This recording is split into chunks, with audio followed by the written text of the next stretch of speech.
Hi guys, இன்றைக்கி நம்ம இந்த சம்திங் அபவுட் 1% ட்ராமாவோட தேர்ட் பார்ட் தான் பார்க்க போகிறோம். சரி வாங்க நம்ம வீடியோக்குள்ளே போயிடலாம். லாஸ்ட் எபிசோடில் கார் ஹீரோயினி மேலே மோதி இருக்கிற மாதிரி வரும். ஹீரோ கரெக்டாக அவளை அவன் பக்கத்தில் இழுத்தனால அவன் மேலேயே விழுந்திருப்பா. இப்போ ஹீரோயினி நிதானத்துக்கு நகர்றா. இவனும் நான் இதை வேணும்னே பண்ணல அப்படின்னு சொல்கிறான். சரி வண்டியில் ஏறு, நானே உன்னை ட்ராப் பண்ணுறேன்னு சொல்கிறான். இல்லைங்க நான் போய்க்கிறேன் அப்படின்னு சொல்லி இவளும் கிளம்புறா. ஒரு நிமிஷம், பண்ண ப்ராமிஸ்லாம் ஞாபகம் இருக்குல்ல, மறந்துடக்கூடாதுன்னு சொல்கிறான். ரெண்டு பக்கமுமே அது மறக்காமல் இருந்தால் தான் அது ப்ராமிஸ், சரியா? ஒழுங்காக இன்னொரு டைம் ப்ராமிஸ் பண்ணுங்கன்னு சொல்லி விரல நீட்டுறா. இவனும் அதை மடக்கி விட்டுட்டு பதிலுக்கு எதுவுமே சொல்லாமல் போயிடுறான். இப்போ ஹீரோயினி வீட்டுக்கு வந்ததும் கான்ட்ராக்ட்லாம் மும்மரமாக ரெடி பண்ணிகிட்ருக்கா. அதே சமயம் இந்த பக்கம் ஹீரோ அவனோட கான்ட்ராக்டில் லாஸ்ட் பேஜ் மட்டும் ஆட் பண்ண வேண்டான்ற மாதிரி சொல்கிறான். என்னடா சொல்கிற, அதில் தான் முக்கியமான மேட்ரே இருக்குது. தேகா இந்த மேரேஜ் கான்ட்ராக்டில் இன்வால்வ் ஆயிருக்கான்னு அந்த பொண்ணுக்கு தெரிய வேணாமான்னு கேட்குறான். அதெல்லாம் ஒன்றும் வேணான்னு சொல்கிறான். அடுத்த நாள் ஹீரோயினி அவள் ஸ்கூலுக்கு போகிறா. அங்கே பார்த்தா லைப்ரரிலாம் அரேஞ்ச் பண்ணிகிட்ருக்காங்க. டான்ஸ் கிளாஸில் போய் பார்த்தா இவ சொன்ன மாதிரியே மிரர்லாம் செட் பண்ணி கொடுத்துருக்காங்க. இவளும் ரொம்ப ஷாக் ஆகி அப்படியே பசங்களோட ஒரு டான்ஸை போட்டுட்டு ஈவினிங் டேட்டு போகிறதுக்காக இருக்கும். அவசர அவசரமாக ஓடுறா. அவனோட ஹோட்டலுக்கு வரும்போதே ஸ்டாப் ஆகி அப்படியே கண்ணாடியில் மூஞ்சி பார்த்துட்டு பார்லருக்கு போயிட்டு வந்திருக்கலாமோ, இவர் மூஞ்சிக்கு இது போதும் அப்படின்னு சொல்லிட்டு வரா. அங்கே ஆல்ரெடி ஹீரோ வெயிட் பண்ணிகிட்ருக்கான். போனதும் சாரிங்க ரொம்ப லேட் ஆகிடுச்சின்னு சொல்கிறான். ஆமாம் 3 நிமிஷம் லேட்டு, பரவாயில்ல உக்காரு அப்படின்னு சொல்லி சொல்கிறான். நான் நினச்சதை விட நீங்கள் ரொம்ப பெரிய ஆளாக தான் இருப்பீங்க போலையே, ஒரு நைட்டுக்குள்ளேயே எல்லாமே பண்ணிட்டீங்க. தெரிஞ்சிருந்தால் கான்ட்ராக்ட் போகிறதுக்கு முன்னாடியே நான் நிறைய கேட்டிருப்பேன்னு சொல்கிறா. நான் என்னோடய ப்ராமிஸ் படி நடந்துப்பேன்னு நான் காட்டிட்டேன், நீ அதை போல் இருப்பேன்னு நினைக்கிறேன்னு சொல்கிறான். சரி எங்கே போகலான்னு கேட்குறான்.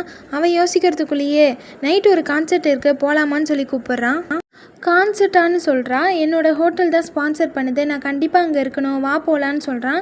இது டேட் பண்ணுற மாதிரியே தெரியலையே, ஃபஸ்ட்டு நம்ம எங்கேயாச்சும் போய் சாப்பிட்லாமான்னு கேட்குறா. சரி இங்கேயே ஏதாவது சிம்பிளாக சாப்பிட்டு கிளம்பலான்னு சொல்கிறான். இங்கேயே வேணாங்க, காசு கொள்ளையடிப்பாங்க, அந்தளவுக்கு ஒர்த்து இல்லை அப்படின்னு சொல்கிறா. ஹீரோக்கு இப்போ ரொம்பவுமே கோபம் வருது. இது என்னோடய ஹோட்டல், என்னோட முன்னாடியே அசிங்கப்படுத்துறியா? அப்படி என்ன குறை கண்ட என்னோடய ஹோட்டல்லன்னு கேட்குறான். குறையெல்லாம் இல்லை, என்ன ஒரு வேலைக்கு 10,000 ரூபா பில்லை போட்டுடுறாங்க, அப்புறம் நாங்களாம் எங்கே போகிறது? வாங்க நம்ம ஸ்ட்ரீட் ஃபுட்டில் சாப்பிட்லாம், செம்மையாக இருக்கும்னு சொல்கிறா. எதாக இருந்தாலும் நம்ம இங்கேயே சாப்பிட்லான்னு சொல்கிறான். இவளுக்கு ஸ்ட்ரீட் ஃபுட் சாப்பிட்டு பழக்கமானனால இது ரொம்பவே சாப்பிட சிரமப்படுறா. இவளுக்கு ஹீரோ மாதிரி டீசெண்டாலாம் சாப்பிட வராது, எப்பயும் போல் கையில் எடுத்து சாப்பிட்றா. ஹீரோவும் பார்க்குறான், அவனுக்கு இதெல்லாம் புதுசாக இருக்குது. அப்படியே அவள் பண்ணுறதை பார்த்துட்டு கொஞ்சம் ஸ்மைல் பண்ணுறான். சாப்பிட்டே இருக்கும்போது அன்றைக்கி நீ சொல்லியிருந்த இல்லையா, அதுக்கான வேலைங்க தான் போயிட்டுருக்கு, அதான் உன்னோட ஃப்ரெண்டு ஏஜென்சி மூலிமா பேசிகிட்ருக்கோன்னு சொல்கிறான். இவளும் தெரியுமே அப்படின்னு சொல்கிறா. என்ன தெரியுமா, நேற்று தான் பேசணும், அதுக்குள்ளே உனக்கு தெரிஞ்சிருச்சா? அந்தளவுக்கு அந்த பையன் உனக்கு க்ளோஸானு கேட்குறான். பின்ன ஒப்பாவோட ஃபேன்ஸ் கிளப் பிரசிடெண்ட்டே நான் தான், எனக்கு தெரியாமல் இருக்குமான்னு சொல்கிறா. என்ன ஒப்பாவா? அவனுக்கு 21 வயசு தான் ஆகுது, சின்ன பையனை போய் ஒப்பான்னு சொல்கிறேன்னு கேட்குறான். ஒப்பான்னு கூப்பிட்றதுக்கு வயசு தேவையில்ல, ஹேண்ட்ஸமாக இருந்தாவே போதும் அப்படின்னு சொல்கிறான். அப்படின்னா நானும் ஒப்பா தான் போலையே அப்படின்னு சொல்கிறான். பாருடா ஹியூமராலாம் பேசுகிறான்னு நினைக்கிறா. அடுத்து இந்த கான்செப்ட் நடத்துகிற இடத்துக்கு வராங்க. ஹீரோயினி காரை விட்டு இறங்காமல் அடம் பிடிக்கிறா. உனக்கு என்ன பிரச்சனைன்னு கேட்கும்போது, இவ்வளோ பெரிய கான்சர்ட்டுன்னு சொல்லியிருந்தா நான் நல்ல ட்ரெஸ்ஸப் பண்ணிட்டு வந்திருப்பேன், தலை கூட பாருங்கள் ஒழுங்காக செய்வலை, அதோட எனக்கு இந்த கிளாசிக்கல் மியூசிக்லாம் பிடிக்காதுங்க, நான் வரலன்னு சொல்கிறா. எனக்கும் தான் நீ சாப்பிட சொன்ன ஃபுட்டு பிடிக்காது, ஆனால் நீ சாப்பிடணுன்னு சொன்னனால தான் நானும் சாப்பிட்டேன், இப்போ இது என்னோட டர்ன்னு நினைக்கிறேன் அப்படின்னு சொல்கிறான். அட பாவி, எல்லாத்தையும் மைண்டில் வச்சு தான் பண்ணியிருக்கான்னு நினைக்கிறா. அடுத்த 2 மணி நேரம் என்ன நடக்க போகுதோ ஆண்டவா அப்படின்னு சொல்கிறான். உனக்காச்சும் அடுத்த 2 மணி நேரம் தான் கவலை, எனக்கு இன்னும் 6 மாதம்னு இருக்கிறத நினச்சாலே ஐயோ முடியல அப்படின்னு சொல்கிறான். ஃபஸ்ட்டு இறங்குன்னு சொல்லி சீட் பெல்ட்டெல்லாம் கழட்ட விட போகிறான். இவளே கழட்டலான்னு போகும்போது கையை எடுன்னு சொல்லி அடி போட்டு சின்ன பொண்ணை மிரட்டுற மாதிரி கூட்டிகிட்டு வந்துட்டுருக்கான். கையை பிடிச்சி ஃபோர்ஸாக இழுத்துட்டு வரான். அங்கே இப்போ ப்ரெஸ்ஸு மீடியாலாம் இருக்கிறத பார்த்துட்டு டக்குன்னு அவள் கையை விட்டுட்டு, ஒரு நிமிஷம் இரு நான் ஹாய் சொல்லிட்டு வந்துடுறேன்னு சொல்லிட்டு போயிடுறான். இவளும் அங்கேயே நின்றுட்டு திருன்னு முழிச்சிட்ருக்கா. அப்படியே அங்கே பக்கத்தில் இருக்க கடைக்கு பன்னிக்குட்டி இருக்கிற மாதிரி 2 கீ செயின் வாங்குறா. அங்கே ஹீரோ வந்துட்டான். வந்ததும் காசு எடுத்து கொடுத்துட்டு வா போகலான்னு சொல்லி கூப்பிடுறான். ஐயோ நீங்கள் ஏன் கொடுத்தீங்க, இது என்னோட கிஃப்ட்டு, நான் தான் கொடுக்கணும்னு சொல்கிறான். ஆமாம் ரொம்ப முக்கியம், எனக்கு டைம் இல்லை, வா போகலான்னு சொல்லிட்டு கீ செயினை பார்த்து எதுக்கு இப்படிலாம் வாங்குற அப்படின்னு சொல்லி கூட்டிகிட்டு போகிறான். இந்த கான்சர்ட்டுக்கு ஹீரோ தம்பி தேஹா அவனோட ஃபேமிலியோடு வந்திருக்கான்.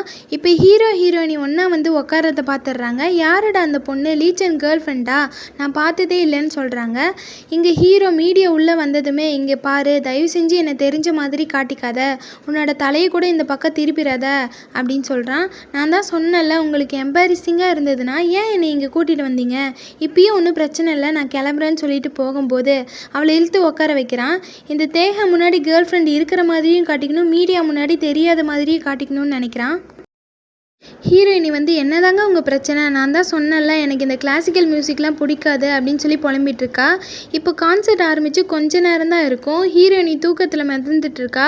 கழுத்து வேற தனியாக தொங்கி தொங்கி விழுந்துட்டுருக்கு. ஹீரோவால் முடியல, ஐயோ அசிங்கப்படுத்துகிறாளே அப்படின்னு உக்காந்துட்ருக்கான். இப்போ ஹீரோயினி தூக்கத்தில் ஹீரோவோட தோல் மேலேயே விழுகிறா. இவனும் கைத்தாங்களாம் மேலே சாச்சிக்க போகும்போது அடுத்த செகண்டே தூக்கத்துலேருந்து பயந்து போய் எழுந்திரிச்சு கத்த போகிறதுக்குள்ளே ஹீரோ டக்குன்னு இவ வாயை பொத்திட்டான். அவள் ஷோல்டரை பிடிச்சி, இங்கே பாரு, அசிங்கப்படுத்தாத, பேசாமல் அமைதியாருன்னு சொல்கிறான். என்ன பண்ணுறீங்க, கையை எடுங்கன்னு சொல்லி ரொம்ப நேரம் இதே பண்ணிகிட்ருக்காங்க ரெண்டு பேருமே. இவளும் எழுந்திருக்க ட்ரை பண்ணுறா, இவன் விடமாட்டான். ஹீரோவால் சமாளிக்க முடியாமல், இங்கே பாரு, இப்போ நீ உக்காந்துட்டே தூங்குனீன்னா அப்புறம் நான் என்ன பண்ணுவேனே தெரியாதுன்னு சொல்கிறான். என்ன பண்ணுவீங்க அப்படின்னு சொல்லி கேட்குறா. என்ன பண்ணுவேனா, நீ மட்டும் கண்ணை மூடி பாரு, அப்புறம் நான் கிஸ் பண்ணிவிடுவேன் அப்படின்னு சொல்லி சொல்கிறான். ஹீரோயினி வந்து பயந்து போய் ஃபஸ்ட்டு கையை எடுங்கன்னு சொல்லி ஐயோ தூங்கிடவே கூடாதுன்னு சொல்லி கண்ணெல்லாம் தட்டி எழுப்பி விட்றா. இங்கே என்னடானா இழுவியாக இழுக்கிறானுங்க. முடியலன்னு சில மாதிரியே உட்காந்துட்டு தூங்கிறாதான்னு கண்ட்ரோல் பண்ணிகிட்ருக்கிறா. அதை பார்க்குற ஹீரோவுக்கு பயங்கரமாக சிரிப்பு வருது. இவளுக்கு பின்னாடி இவளை பார்த்து பயங்கரமாக சிரிச்சிட்ருக்கான். இப்போ வெளியே வந்ததுமே ஹீரோயின் என்ன சொல்கிறானா, ப்ளீஸ் நம்ம கான்ட்ராக்டை வந்து ரீக்ரியேட் பண்ணணும் அப்படின்னு சொல்லி சொல்கிறா. இவ ஒரு விஷமாச்சே, அப்படி என்ன எழுதுவான்னு ஹீரோ நினைக்கிறான். சரி போகலான்னு சொல்லிட்டு ஹோட்டல் வந்து பேசுகிறாங்க. என்ன விஷயம்னா, இந்த ஃபிசிக்கல் கான்டாக்ட் பற்றி நான் எதுவுமே எழுதாமல் விட்டுட்டேன், அதை உடனே இன்க்ளூட் பண்ணணும்னு சொல்கிறான். அதெல்லாம் ஒன்றும் பிரச்சனை இல்லை, அதுக்கெலாம் இன்னும் டைம் இருக்குது, அவசரப்படாத அப்படின்னு சொல்கிறான். ஹலோ என்ன பேசுகிறீங்கன்னு இவ கோவப்படுறா. ஹீரோ அவன் வாயில் ஒட்டிகிட்டு இருக்கிறத டிஷ்யூ வச்சு வாயை துடைக்கிறான். இங்கே பாருங்கள், இனிமேல் உங்கள் கை என் மேலே படவே கூடாதுன்னு சொல்கிறான். அப்போ டேட்டிங்னா என்னன்னே தெரியாதா, இதெல்லாம் டேட்டிங்கில் ஒரு பாட்டு தான்னு சொல்கிறான். அப்படிலாம் ஒன்றும் இல்லையே, நீங்கள் பொய் சொல்கிறீங்கன்னு சொல்கிறா. இது கூட தெரியாமல் தான் நீ கான்ட்ராக்டில் சைன் பண்ணியா அப்படின்னு அவளை கேட்குறான். இல்லைனா ஒன்றும் பிரச்சனை இல்லை, நம்ம கான்ட்ராக்டை பிரேக் பண்ணிக்கலாம், எனக்கு நஷ்ட ஈடு கொடுத்துடு, அப்படியே உன்னோட ஆள் சிங்கர் ஆவான்ற கனவையும் மறந்துடு அப்படின்னு சொல்கிறான். இப்போ என்ன என்னை மிரட்டி பார்க்குறீங்களான்னு கேட்குறா. சச்சே இல்லைம்மா, டேட் பண்ணுற பொண்ணை யாராச்சும் மிரட்டுவாங்களா, பயப்படாத, நம்ம ஸ்லோவாக போகலான்னு சொல்கிறான்.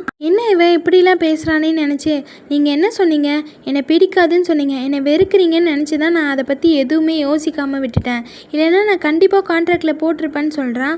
அதுக்கு என்ன பண்ண முடியும், என்னோட தாத்தா தான் சொல்லிட்டார்ல, அவருக்காச்சும் இதை நான் பண்ணியே ஆகணும்னு சொல்கிறான். ஆமாம், ரொம்ப பொறுப்பான பேரன்தான்னு சொல்கிறான். இப்போ வந்து ஹீரோயினிக்கு ஃபோன் வருது. வழக்கம் போல் மருந்து பேக்கில் தேடிட்டுருக்கா. ஹீரோவும் கரெக்டாக டேபிள் மேலே இருந்து எடுத்து கொடுக்குறான். ஹீரோயினி அம்மா தான் கால் பண்ணியிருக்காங்க. ஏதோ டேட் ஒன்று அரேஞ்ச் பண்ணியிருக்கிறதா சொல்லியிருக்காங்க. அம்மா இந்த சாட்டர்டே தான் என்னால் முடியாதுமான்னு சொல்லிட்டு இருக்கும்போது ஹீரோ டக்குன்னு ஃபோனை வாங்கி, ஆன்ட்டி நான் தான் லீச்சன் பேசுகிறேன். ஆமாம், அன்னைக்கு வந்த பையன் தான், உங்கள் பொண்ணோட பாய் ஃப்ரெண்ட், இனிமேல் நீங்கள் டேட்லாம் அரேஞ்ச் பண்ண வேணாம் அப்படின்னு சொல்லி சொல்கிறான். இவ்வளோ என்ன பண்ணுறீங்க, ஃபோனை கொடுங்கன்னு சொல்லிட்டு கிட்ட வந்து கேட்குறா.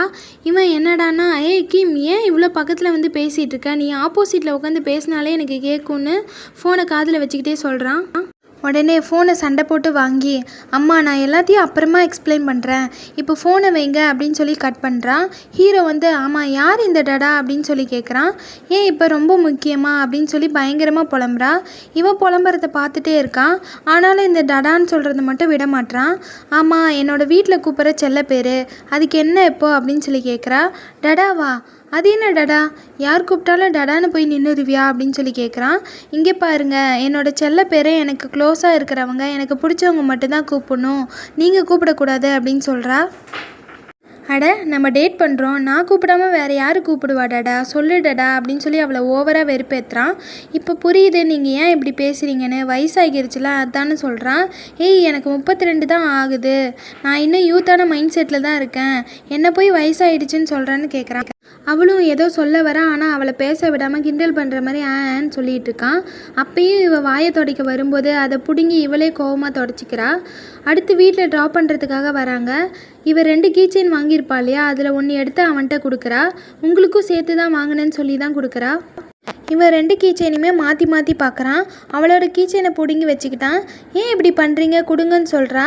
என்ன உனக்கு விஷயமே தெரிய மாட்டேங்குது, அவங்கவுங்க இனிஷியல் போட்டதை அவங்கவுங்க வச்சுக்கூடாது, நம்ம கப்பல்ஸ் இல்லை, ஸோ உன்னோட இனிஷியல் தான் நான் வச்சுக்கணும் அப்படின்னு சொல்கிறான். ஒன்றும் தேவையில்ல, இது நான் வாங்கினது கொடுங்க அப்படின்னு சொல்கிறான்.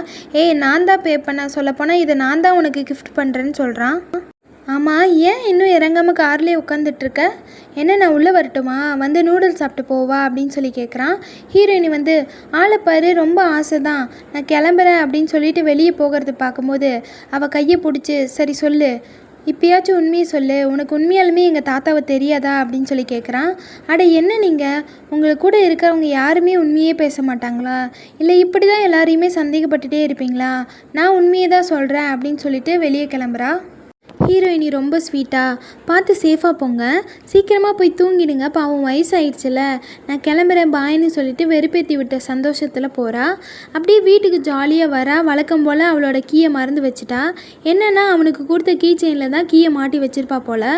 இவனும் அது தெரியாமல் காரை எடுத்துகிட்டு வந்துட்டான். இவளும் நிற்பாரா இல்லை போயிருப்பாரா, எதுக்கும் வெளியே வரா. பார்த்தா வெளியே ஹீரோ காணோம், போயிட்டான் போலையே. இப்போ கால் பண்ணி கூப்பிட்டாலும் நூடுல்ஸ் சாப்பிட்டா கூப்பிட்றியான்னு கேட்பாரு. என்ன பண்ணுறதுன்னு தெரியலையே அப்படின்னு பின்னாடி பார்க்குறா. ஹீரோ சாவி வச்சு ஆட்டி காட்டுறான். இவளும் சாவி கிடச்சிருச்சேன்னு இவன்கிட்ட சந்தோஷமாக வரா. நான் கூட எப்படி கூப்பிட்றதுன்னு நினச்சிட்டே இருந்தேன், கொடுங்க கொடுங்க அப்படின்னு வாங்க போகும்போது ஹீரோ அதை கொடுக்காம, என்ன டடா வா போகலாம், டடா ஆசைப்படுறதுனால இதுக்கு ஒத்துக்கிறேன் அப்படின்னு சொல்லி வீட்டுக்குள்ளே கூட்டிகிட்டு போக ட்ரை பண்ணுறான். ஹலோ என்னன்னு கேட்குறா. சும்மா நடிக்காத, எதுக்கு நீ இவ்வளோ எஃபர்ட் போட்டிருக்கல்ல, அதை வேஸ்ட் பண்ணக்கூடாது. ஃபஸ்ட்டு டேட்லேயே இது கொஞ்சம் ஃபாஸ்ட்டு தான், ஆனாலும் பரவாயில்லன்னு சொல்லி தோள் மேலே கை போட போகிறான். சத்தியமாக இது மிஸ்டேக் தான், வேணும்னே பண்ணலன்னு சொல்கிறா. அப்படியானாலும் கீயை கொடுக்காம தூக்கி காமிச்சிக்கிட்டு ஹீரோயினிட்ட விளையாட்டு காமிச்சிட்டே இருக்கான். இவளும் போராடிட்டே இருக்க கடைசியாக எப்படியாச்சும் எடுத்துடலான்னு ஒரு தாவு தாவுறா. ஹீரோ மேலேயே போய் விழுந்துட்டா. ஹீரோவும் கீயை கொடுக்காம அவளையே பார்த்துட்டே இருக்கான். ஹீரோயினி பார்வையெல்லாம் கீ மேலே தான் இருக்குது, ஆனால் இவனோட பார்வையெல்லாம் ஹீரோயினி மேலே தான் இருக்குது. இவள் அப்படியே அந்த கீயை எடுக்கலான்னு பார்த்துட்டே இருக்கும்போது அவன் வந்து ஹீரோயினியை கிஸ் பண்ணிடுறான். அவளை பார்த்து சிரிக்கிறான். இவளும் அப்படியே ஷாக் ஆகி பார்க்குறான். இதோட இந்த ட்ராமா முடியுது.